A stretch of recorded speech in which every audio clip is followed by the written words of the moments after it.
Hey y'all, welcome to Camira's Kitchen. Today we're making a tender cube steak that is so tender you don't even need a knife. Plus I'm making some delicious creamy mashed potatoes. Now to get started, we're going to go over these ingredients which are so simple. Of course, I have 4 cube steaks. They equaled about 1.5 pounds, but you use what you like. I also have a packet of onion soup mix, or the beefy onion would be okay. I have cream of chicken mixed with cream of mushroom, white pepper, thyme, onion and herb seasoning, some Sazon Tropical, some browning, butter, and avocado oil. Of course, I will be using about 1/2 cup of flour to coat the cube steaks, 2 cloves of garlic, and I have already chopped 1 medium onion and about 6 ounces of brown mushrooms to go into our delicious gravy. For starters, I am going to season the cube steak.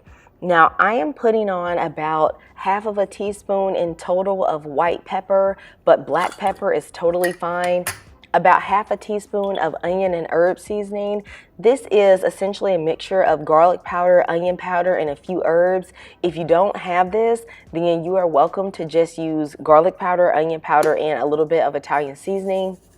About 1/4 teaspoon of this Sazon Tropical. This does have some salt in it, so I want to keep this very minimal. Now, something to note is that all of the other seasonings do not have salt.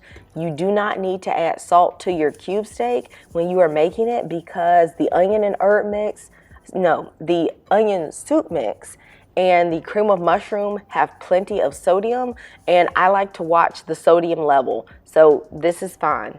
Of course, you are going to flip it over and you're going to season the backside, and then I am going to lightly coat this in flour. You'll notice that I didn't use a lot of flour because I'm really not dredging it too much. This is a very light coating. This is unseasoned flour. If you did not feel like you seasoned your cube steak well, then you can season the flour, but I don't find it to be necessary at all. In an oven-safe dish, I'm going to add in a little bit of avocado oil and about a tablespoon of butter. I'm going to allow this to melt until it's shimmering, and then I'm going to cook my cube steaks for about 3 minutes on each side on medium to medium-high heat. You're doing this because you want to brown them and give them a good color, but this is also going to cook the flour a little bit because that flour is going to help thicken the gravy. So by it cooking, you're going to get out that raw taste. Once it's cooked for about 3 to 4 minutes on one side, I'm going to flip it over and I'm going to cook it for about the same amount of time on the other side. Now you're going to notice that they are not going to be totally cooked. They will still be a little bit bloody inside and they're going to be a little tough. So these are not fully cooked. Now, I have a lot of this, what they call fond at the bottom of the pan. I'm going to scrape this off with my spatula, and I'm going to turn the heat to a medium low because I don't want that to burn.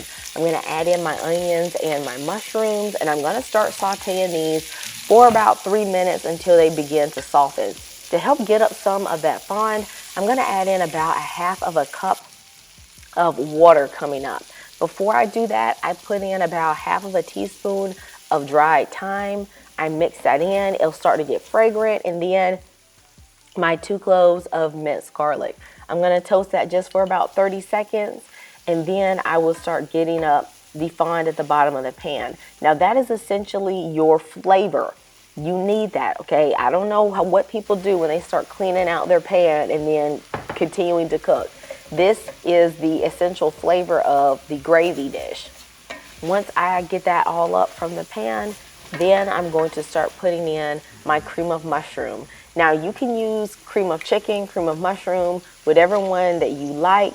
And then I'm going to put in the whole onion soup mix packet. This essentially has a bunch of spices and some flavor enhancers and onion powder and stuff and salt. So between this and the cream of mushroom, I don't think it needs any more sodium. Now in the end, I ended up adding about a total of 1 can's worth of water. I end up putting a little bit more in later, but I like my gravy to be kind of thick. So if you want your gravy to be thinner, kind of like your traditional Salisbury steak, I would add in about 2 cans of water. I put in about half a teaspoon of browning to give it that brown color. I tasted it and decided it needed some white pepper as well as just a little bit more thyme, but absolutely no salt. Now right now my gravy is thick and it's going to get thicker in the oven. So again, if you want that thinner gravy, put in about 2 cans worth of water so that you can get that. But I like my gravy to be thickums, okay? I like it very, very thick.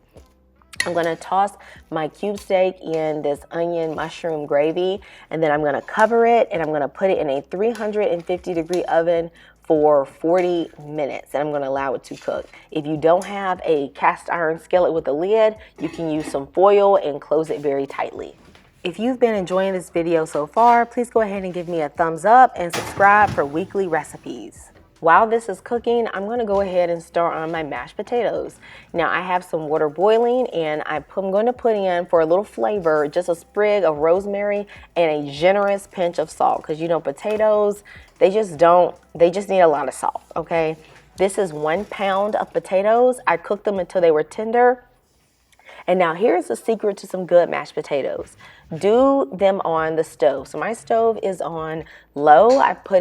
In total, I put in about 3 tablespoons of butter, 2 tablespoons of sour cream, and about half of a cup of heavy cream. I'm putting in a little white pepper and a generous pinch of salt, and I'm just gonna heat this on low until it is warmed.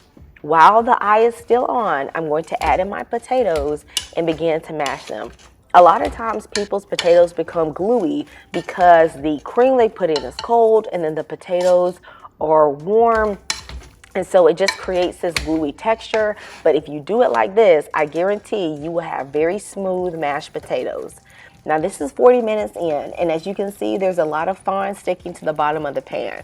At this point, you could add more water if you wanted more gravy, but I didn't. But I wanted my steak to be more tender. So I went ahead and closed this and I cooked this for about 20 more minutes. So in total, I cooked these cube steaks for 1 hour. Once they are done, this is what they look like. These are some deliciously tender cube steaks. And y'all, as you can see, these cut so easily. I do not need a knife to cut these cube steaks. Your grandma with no teeth could eat these cube steaks. Everybody could eat and enjoy this really affordable cut of meat. To plate this up, I put on a generous helping of those delicious and creamy mashed potatoes.